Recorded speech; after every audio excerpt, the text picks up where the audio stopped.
No one answered them. No one dared to intervene. Only humanity stepped into the void carrying hope and fire. They didn't come to rule. They came because they couldn't stay silent. This isn't just a story. It's a reminder. Sometimes, the ones we fear the most are the very ones who save the galaxy.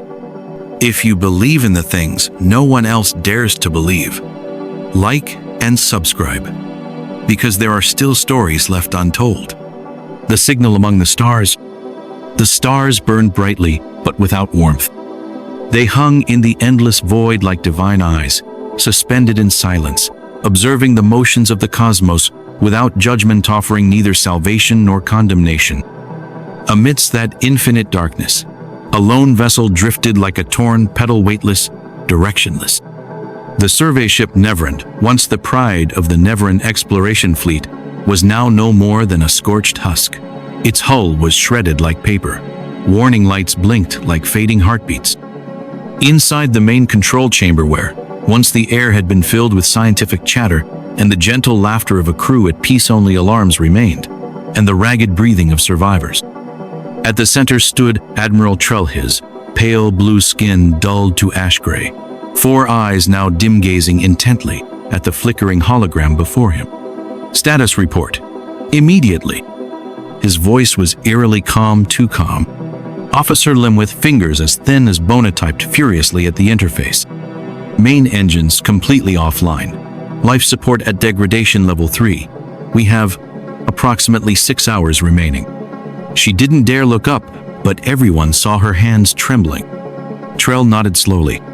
He wasn't afraid of death. He had flown through neutron star storms, survived gamma-ray vortices near black holes. But whatever had emerged 12 hours ago hiding in the nebula they had come to study was no known phenomenon. It was alive, and it hadn't come to talk. They arrived like ghosts. No signal, no warning. Half-organic, half-mechanical entities. Krell. They emerged from the ion clouds like sharks from a sea of ink. Within 4 minutes, one wing of the ship was torn apart. Within 8 minutes, 37 crew members were dead. The voice of Captain Vaughn echoed from the far end of the bridge. The auxiliary craft is ready. We can evacuate all surviving crew, but it has no defensive systems. Krell didn't answer right away. He walked to the observation window, gazing into the swirling nebula. The universe could be cruelly beautiful.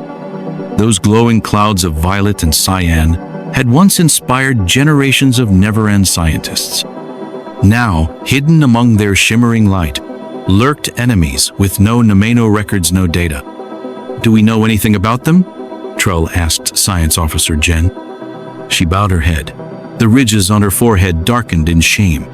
No previous data matches this, but they seem to be attracted to our ship's energy output.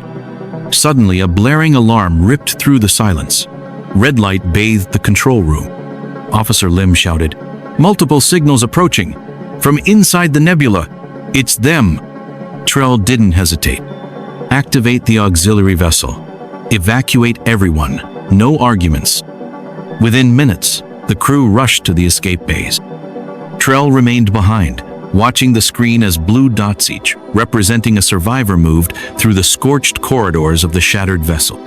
"Admiral," Captain Vaughn's voice returned, this time low and urgent. "I've analyzed the attack pattern. This wasn't instinct. They're hunting us." Krell turned.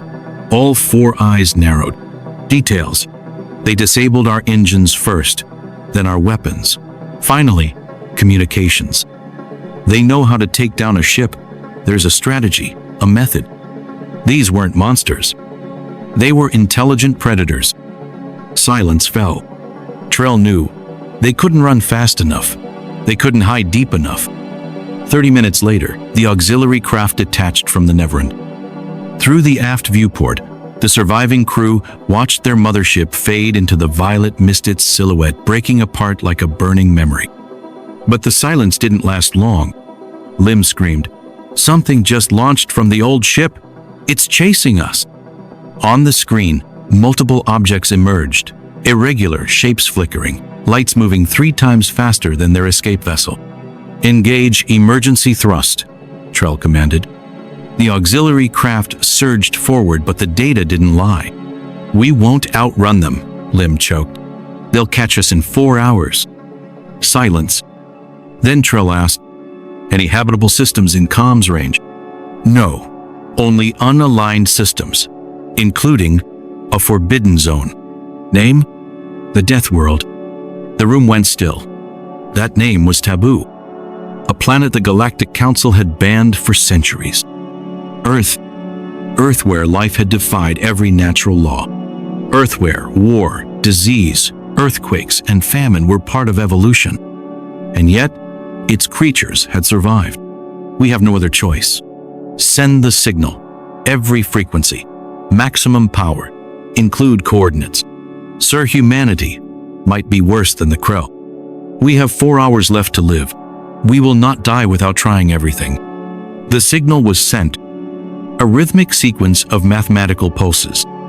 Simple, clear, understood across the galaxy. "Help me." And 26 light-years away, on a quiet blue planet sleeping beneath the moonlight, a small antenna in the Nevada desert began to beep. The beeping echoed in the night. Short, clear, rhythmic. In the Nevada desert where silence reigned, the signal pulsed like a strange heartbeat from the far side of the universe. Dr. Alan Miller rubbed his eyes.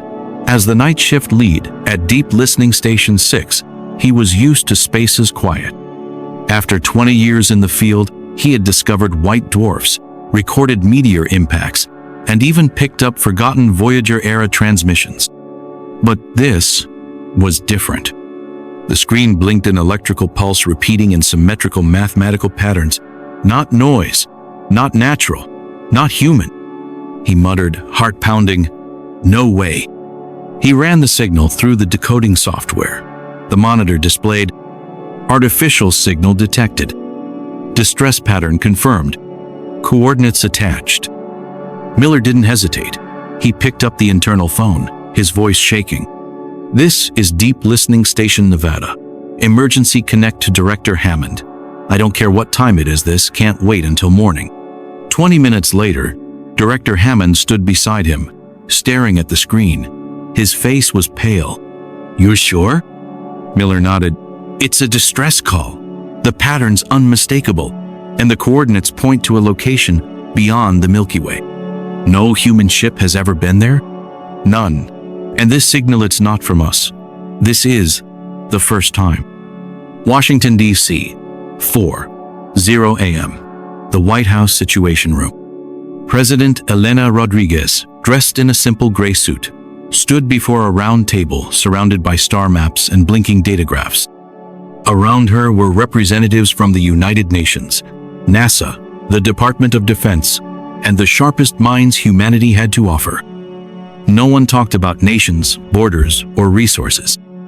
They were here to decide how humanity would respond to its first ever call from the stars.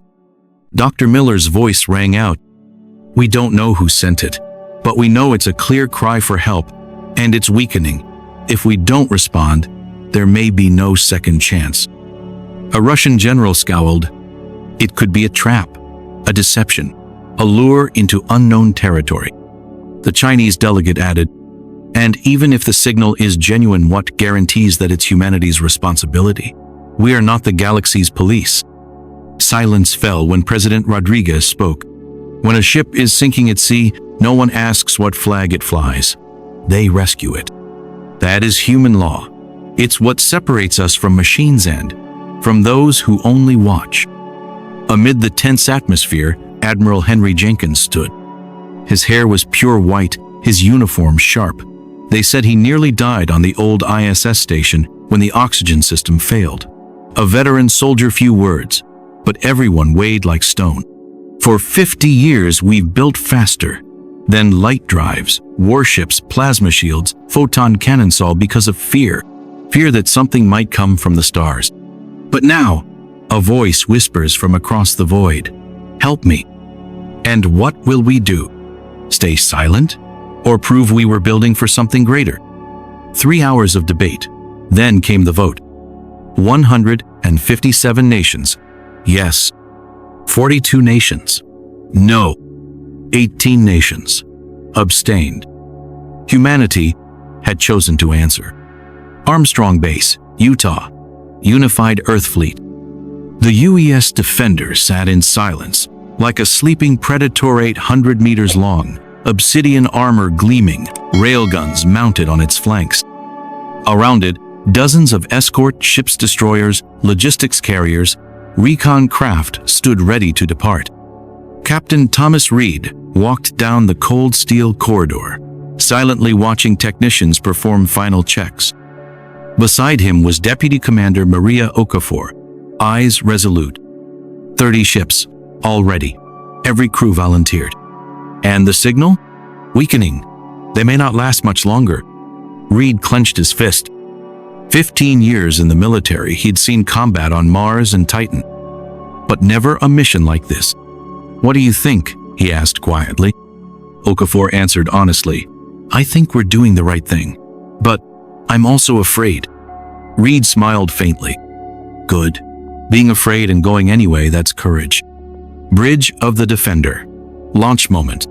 All ships report status. A woman's voice responded from comms. "Entire formation is ready, awaiting your command." Reed took his seat in the captain's chair. His voice echoed across the fleet. "This is Captain Thomas Reed. Today, we embark on a mission unlike any in human history. We don't know who we'll find. We don't know what awaits us. But we do know this. Someone out there needs us. And humanity will not ignore the call." Simultaneously, 30 warships lit up their drives. Space bent like flowing glass before each ship vanished into white light. Jump in 3, 2, 1. Humanity had left its blue cradle to answer the most distant cry for help ever heard. In the vast darkness of space, 30 human warships tore across the star-swept void, charging towards something no one fully understood. They carried no national flags, no emblems of any country, only one thing: hope. From the command deck of the UES Defender, the largest ship leading the fleet, Captain Thomas Reed quietly watched the star map. The familiar lights of the Milky Way were slowly fading behind them, taking with them Earth's long and tangled history. Ahead lay uncharted space, an unknown region, where someone had sent out a desperate cry for help. "Prepare for the second jump," the navigation officer announced. Reed didn't speak. He simply nodded, his gaze fixed forward, as if listening for whispers from the stars. In the linguistic analysis bay, Dr. Mei Lin and her team worked tirelessly to decode the distress signal, a faint, distorted sequence of rhythmic pulses resembling mathematical language. No one knew who was on the other end, but they were trying to build the first bridge of communication between civilizations. They had little data, even less time, but they carried an unyielding resolve. No voice should fade into silence unheard. In the tactical bay, soldiers performed final checks on the defense systems.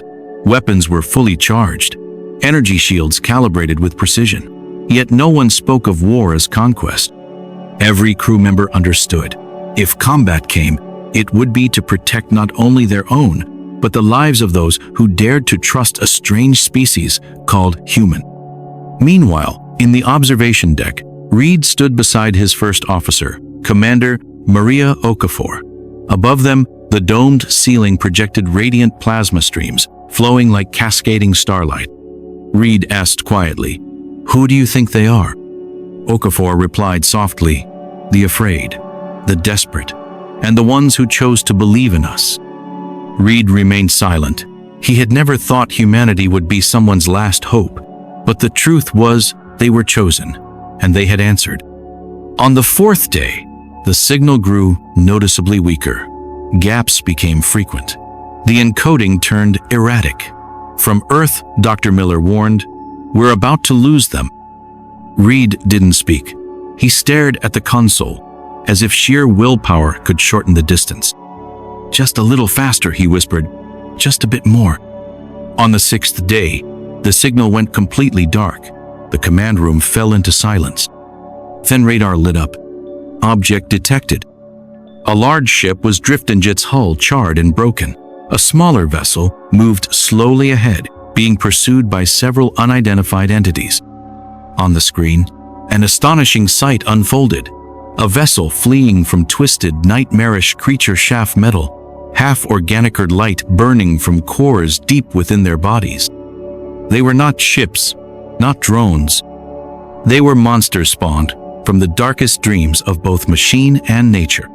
"Battle alert," Reed commanded. "All ships, form defensive alignment. Send a signal to the smaller craft. Let them know we are here to help." The message was broadcast in every known linguistic format humanity had ever simulated. "This is UES Defender. We received your distress signal. We are here to assist." The reply was garbled, chaotic sound, but there was rhythm. There was life. Reed gave the order. "Fire a warning shot." Brilliant streaks of laser light sliced across the star-seamed, not to destroy, but to halt. And the creatures stopped. For a few seconds, space seemed to freeze. Then every entity turned simultaneously and surged toward the fleet. "They're coming!" a defense officer shouted. "High velocity brace for impact." Reed remained calm. "All ships defend the rescue vessel. Do not let a single entity through the line." The enemy fired. Black-violet plasma beams struck the defender's shields. A burst of light exploded across the hull. Shield integrity dropped by 8%. "Still holding," came the report. Reed didn't hesitate. Fleet-wide returned fire. Full force. And the void erupted. Railguns, homing missiles, lasers, weapons humanity had developed over half a century now, unleashed together. This wasn't just battle. This was a declaration. Humanity had arrived. And humanity would not let the weak be devoured. Within minutes, most of the pursuers were obliterated. The remaining ones fled into the nebula. No human lives lost. No hulls breached. Then the smaller vessel began transmitting again. Clearer this time. The translator spoke. "We are the Neverend ship. We are alive. Who are you?" Reed stared at the screen. His voice was low, firm, final. "We are humanity. And we came because you called." Once again, space fell silent. But this time, silence no longer meant fear. It meant survival. After the brutal assault and humanity's unexpected victory, the enemies, those biomechanical creatures known as the Krell, had been driven off. No one in the fleet had expected to face a nameless war, nearly 30 light-years from Earth. But they did. And they won. Inside a secondary chamber of the Neverend ship once, filled with the acrid scent of burnt ozone and the groans of collapsing metal now, lingered, confused, quiet stares, and eyes fixed on a screen. For the first time, they saw a human face, not in data, but in real time, alive and profoundly human. On the main screen appeared the image of Captain Thomas Reed. Eyes deep-set, forehead furrowed with the weight of life and death commands, yet his gaze carried a strange warmth. "This is Captain Thomas Reed, representing the United Earth Space Alliance. We received your distress call. Our medical teams are preparing to board. Please remain calm. We are here to help." On the Neverend bridge, Admiral Krell, a creature with 4 eyes and ash-blue skin, gestured for his technician to open a return channel. His voice was no longer powerful, but it held something only those who had crossed the brink of despair could possess: complete sincerity. "I am Admiral Krell of the Neverend Exploratory Fleet. Part of my crew is injured. We owe you our lives." The auto-translation software was still imperfect. His words came through on the Defender screen with mechanical cadence, but the meaning was unmistakable. "Thank you. We'll dispatch the medical team immediately," Reed replied. "Please, don't be alarmed by how we look. We may seem unfamiliar, but our intentions are not." Krell nodded. There were no words strong enough to express what he felt. Just hours ago, he had believed he would die, forgotten. Now, he was witnessing something. His kind had long doubted humans, the dreaded legends called Deathworlders. 20 minutes later, the airlock of the Neverend ship opened. and for the first time in galactic history, a human doctor stepped aboard an alien vessel.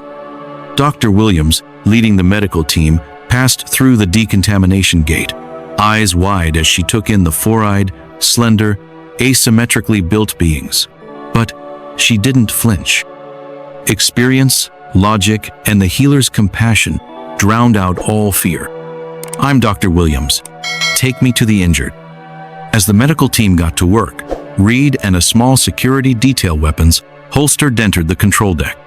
Along the way, he observed everything. Control panels with unfamiliar symbols, hallways constructed from organic alloys, the nebula's violet shimmer reflecting through the outer glass. When Reed and Krell finally stood face to face on human, one alien, what they saw first wasn't difference. It was understanding. "You come from the forbidden world?" Krell asked, all four eyes studying him carefully. "Earth," Reed nodded. "We only knew someone needed help. We didn't think beyond that." Krell was quiet. "The Krell have attacked many ships in this region.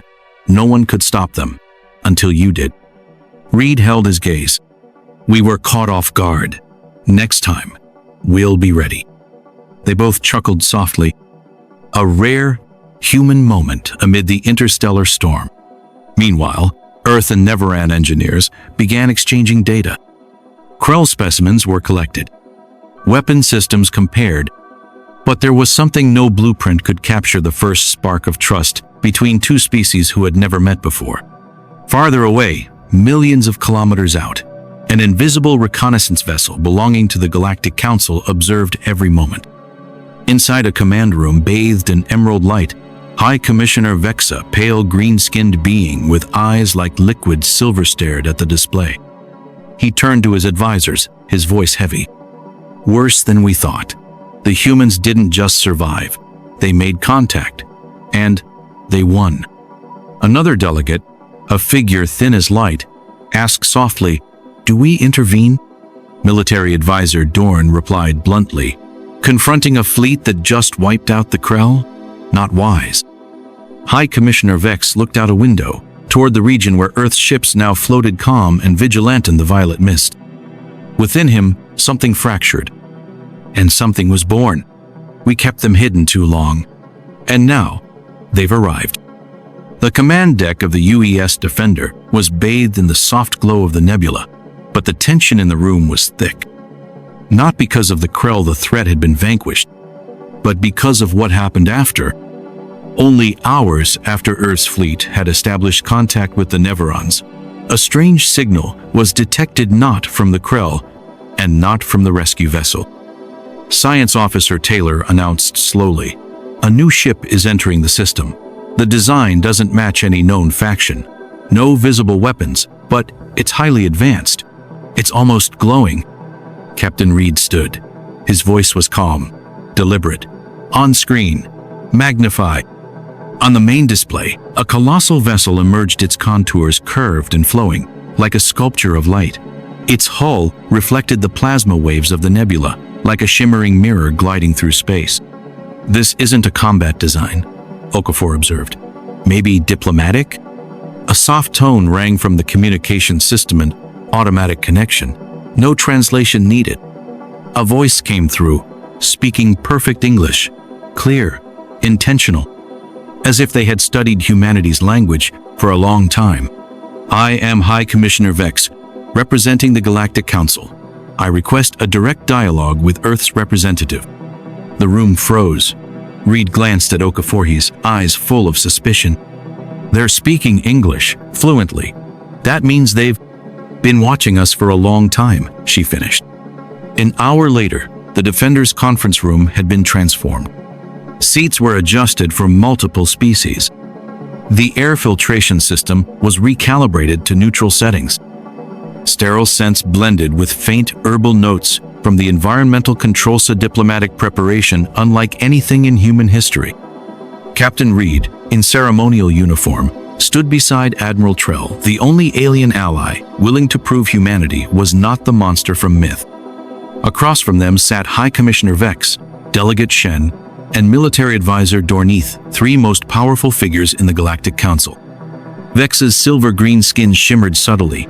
6 elongated fingers wove together on the table like strands of seaweed. His voice was deep, yet soft, carrying the gravity of command. "Captain Reed, Admiral Krell, this is the first formal encounter between Earth and the Galactic Council. And it is time we told the truth." He paused, balancing between words and their consequences. Then he spoke again, simply, heavily. "We have known about Earth for 300 years. The room went still. Reed frowned. Krell turned sharply to face Vex. "Why hide us?" Reed asked, his voice no longer gentle. "Because we're dangerous?" Shen answered in Vex's place. Her voice was melodious but cold. "Earth is a death world, a planet where survival conditions are extreme. Gravity, atmosphere, radiation, predators, internal violence. The Council has witnessed many civilizations destroy themselves. Earth was the highest risk. So you watched us like lab rats," Reed said, eyes darkening, "waiting to see if we'd kill ourselves?" Dorn cut in. "We didn't interfere. We observed. It's a principle to preserve galactic stability." "Observe?" Reed snapped. "We sent millions of signals into space, waiting, hoping, thinking we were alone, while you just watched?" Krell stepped forward, his voice a mix of disbelief and quiet fury. "If they were truly dangerous as you say, why am Ian Admiral of an allied species alive because of them?" There was no answer. At that moment, a signal came through from Earth, directly from President Elena Rodriguez, humanity's sole authorized interstellar diplomat. The screen activated. Her face appeared crisp and clear. Her eyes sharp, her hair tied back, her voice calm yet burning with fire. "High Commissioner Vex, I understand why you were afraid. But what angers me is not your fear, it's your moral monopoly. You believed you had the right to decide who is civilized enough to speak. But we didn't ask permission when we heard that cry for help. We answered not because we were allowed, but because it was right." Dorn made to respond, but Vex raised a hand to silence him. His expression had changed from wary to reflective.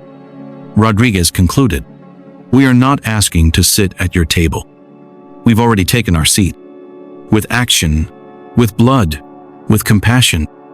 If that isn't civilized enough for your council, then perhaps it is the council that must look inward." A long pause. Then Krell spoke slowly, but firmly. "They saved us. While the council debated, humans acted. If that's what you call dangerous, then maybe the galaxy needs more of that danger." Vex sat in silence for a moment. Then he nodded slowly.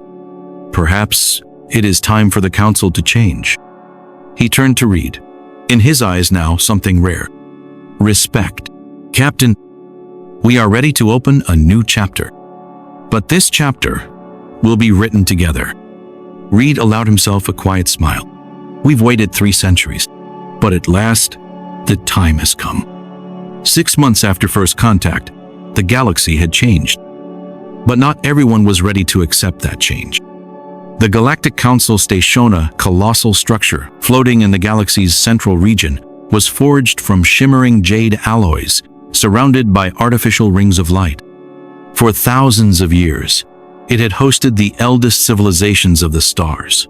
Every being who entered carried with them memories of millennia of peace and the fear of what might break it. Today, for the first time, humans stood at the speaking podium. Admiral Henry Jenkins, clad in a deep blue formal uniform bearing the symbols of Earth and the stellar arch, stood in the center of the grand domed chamber. Thousands of eyes of countless shapes, colors, and biological architectures watched him in silence. "We completed our first mission alongside you," Jenkins began. "The Krell Zonionce, ruled by predators for decades now, has a stable defensive line. No civilian ship has been attacked in the last 60 days." All eyes remained fixed on him. Some nodded in approval, but others, especially from the oldest species, remained skeptical. High Commissioner Vex, still serving as the Council's lead moderator, nodded slowly. The Council acknowledges humanity's contributions. However, we remain concerned by the pace of development and the military nature of your actions. Then Delegate Shen of the Doraxian Union rose. Her form stood tall like a pillar of light. Her voice rang like crystal bells but held the sharpness of ice. In just 6 months, humanity has built 20 armed stations along the trade routes. This growth far exceeds that of any species that has joined the Council. Is this truly defensor expansion? Jenkins didn't blink. He'd faced plasma storms near Saturn's rings. This was just another win. Madam Delegate, those 20 stations were built in accordance with the treaty. Each station holds no more than 3 patrol ships, sufficient for emergencies, insufficient for invasion. Military advisor Dorn, his tone forever tinged with distrust, added, "The issue is not quantity but efficiency. Your technology, particularly in guided weaponry and reflexive shielding, has proven superior. In the hands of a species with a long history of intra-species warfare, that is concerning." The room tensed. Then Admiral Krell stepped forward. No longer the commander of the Neverend fleet, he now served as the official liaison between Earth and the broader interstellar community, a position no one had imagined a year ago. "If I may," Krell began, his 4 eyes scanning the chamber, "I was the first to be saved by humanity. And once, I too feared them. But what I've seen is not ambition, but instinct. The instinct to protect." He paused, letting his words settle like dust in starlight. "You say they react too quickly, but have you ever asked why? Perhaps it's because they come from a world where every day is survival. They don't wait for debate. They act because to them, delay means someone dies." The chamber fell into a hush, not out of agreement, but because the truth had been spoken too plainly to ignore. High Commissioner Vex nodded gently. "The Council needs time.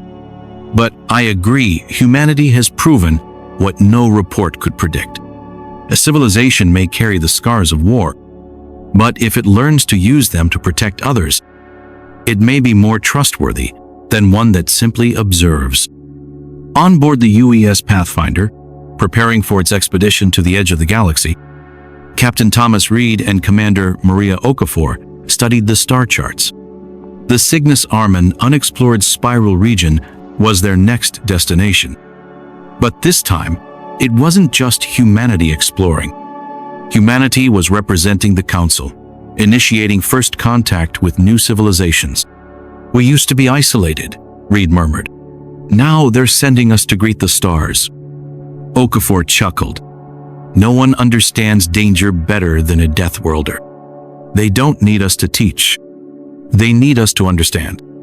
A door hissed open behind them. Lieutenant Commander Varna, former Neverend, entered, carrying a data pad. "Captain, urgent message from the border monitoring station. A Pelleran freighter was attacked in Sector 47. Unknown assailants. We're the closest ship with a defense grid." Reed rose immediately. "Distance, 2 jumps. We can be there in 6 hours." Okafor frowned. "Council suggests waiting for reinforcements. They recommend delay for threat assessment." Reed glanced at Varn. "You were once abandoned by such a recommendation. What do you think?" Varnhe's 4 eyes steady with memory nodded. "I think the ones calling for help don't have 6 hours to wait for an assessment."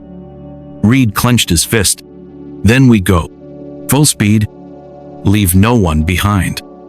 Meanwhile, in the private chamber of High Commissioner Vex, he spoke with Counselor Ulan, ancient being of multicolored smoke, one of Earth's earliest supporters. "Humanity sets out again," Vex said, eyes fixed on the distant regions of the star map. "This time, not by order, but by conviction." Ulan nodded. "And this time, we won't stop them." Vex sighed. "I once feared they would break the galaxy. But perhaps we were the ones who froze it for centuries." Ula smiled. "They're not perfect, but they act. They listen. They bleed and still choose to save others. Maybe that is what defines a truly civilized species. The UES Pathfinder slipped through the nebula's darkness like a ghost bearing the light of hope. This time, it wasn't answering a distress call. It wasn't coming to fight. It came to speak the first words as a hand extended in the dark, reaching out to a civilization that had never known of humankind. This sector, L'Array 47 Bois, marked White Zone on Galactic Council maps. No data, no contact, only faint radio whispers and a few biological indicators hinting that intelligent life might exist. On the Pathfinder's bridge, Captain Thomas Reed stood with arms crossed, eyes fixed on the main screen where a serene jade-green planet rotated slowly beneath a binary star. No artificial satellites, no major broadcasting stations, no linguistic signals. But there was light. There were cities. There was life. Are we certain they've had no contact with the Council? Reed asked, his voice low. Science Officer Okafor nodded. Confirmed by 4 monitoring stations. Their civilization is pre-industrial, roughly equivalent to Earth's 19th century. Reed allowed himself a quiet smile. And now, a human will be the first to invite them into the galaxy. From isolation to emissary. Below, beneath thick golden clouds and a layered atmosphere, a unique civilization thrived. Pale stone structures rose between dormant volcanoes. Tall, copper-skinned beings lived in tribal communes, but had developed writing systems and oral legends tales of beings from the sky. They looked up not in fear but in expectation. Now, the sky answered. Aboard the Pathfinder, the crew prepared the first contact protocol. No visible weapons. No military insignia. Only a small emblema globe encircled by stars symbolizing Earth's unity. Dr. Elara Hoshino, sociologist and head of the diplomatic team, adjusted her neutral-tone garments, carefully designed not to impose or intimidate. Their primary communication is visual symbols, patterns, not vocal language. But they have a tradition of mural painting, stories told in color. Reed nodded. Then we'll tell our story in light. An unarmed shuttle detached from the Pathfinder, descending through the atmosphere and landing gently on a plain near the largest native settlement. Hundreds of golden copper eyes watched from nearby hills. No one fled. No one attacked. They waited. The shuttle door opened. Elara stepped out first. She raised her hand, then slowly placed a spherical device on the ground. It lit up, casting a holographic projection into the quiet air. Earth, the solar system, and finally images of human beings reaching out. No words, no sound, just a story told in light. And then it happened. One of the natives, tall and solemn-faced, stepped forward. He held a carved stone tablet. On it was an ancient depiction, a hand reaching down from the sky, rejected once before. But opposite it, another hand opened. Elara exhaled softly. They dreamed of this before we ever arrived. In orbit, Reed watched the live feed. His heart pounded as the native being touched the projection, his hand resting against the light, as if accepting an unspoken invitation. This isn't just first contact, Reed whispered. It's the first time humanity has extended a hand not to rescue, but to invite. But while the surface encounter unfolded peacefully, a new signal appeared, this one from far beyond the local region. Officer Jones spoke quickly. Captain, we're being scanned, not from the planet. It's a cloaked council vessel. Reed's expression hardened.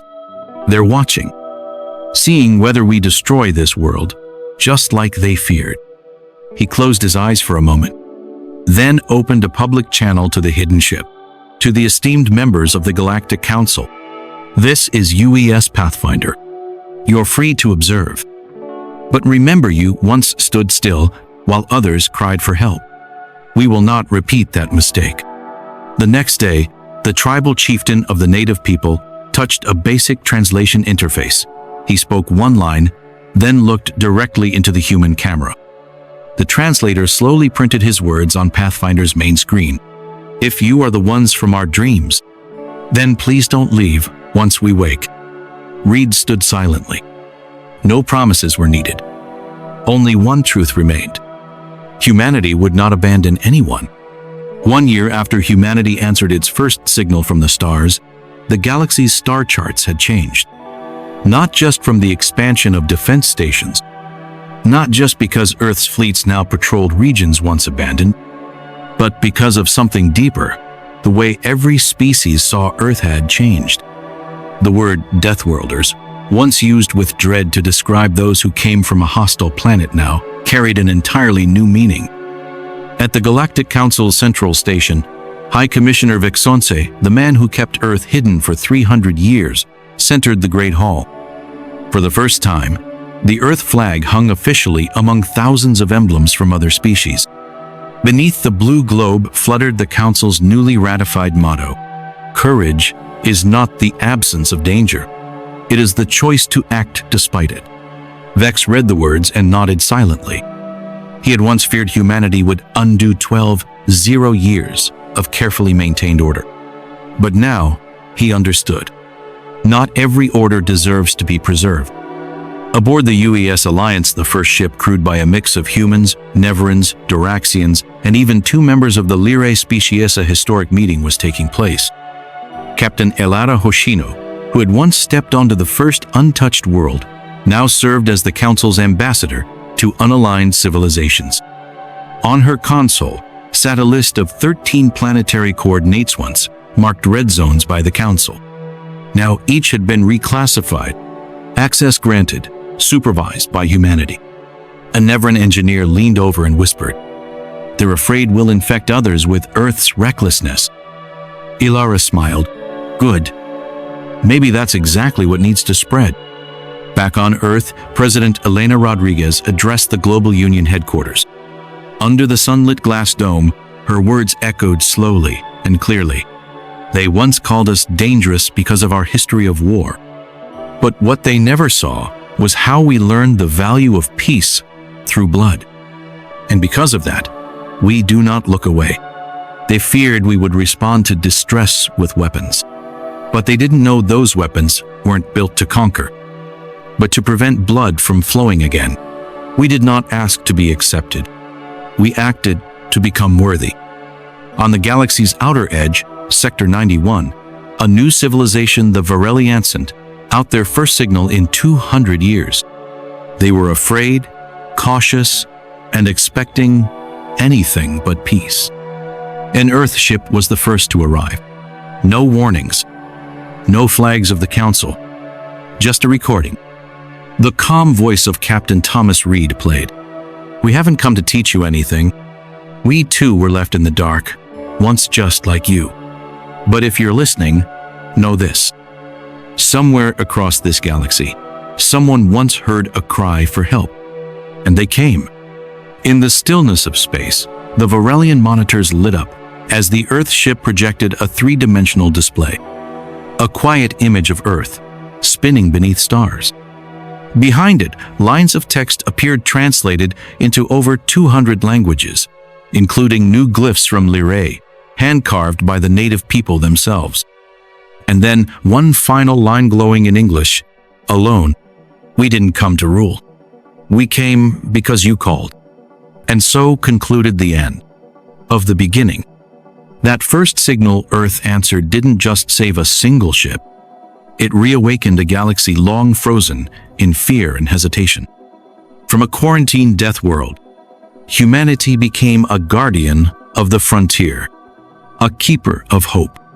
Not because they were the strongest, but because they knew the cost of being left behind. And as Admiral Krell once said, standing in Earth's orbit, the world once labeled as dangerous turned out to be exactly what the galaxy needed. Not because they emerged from darkness, but because they learned how to carry light from it.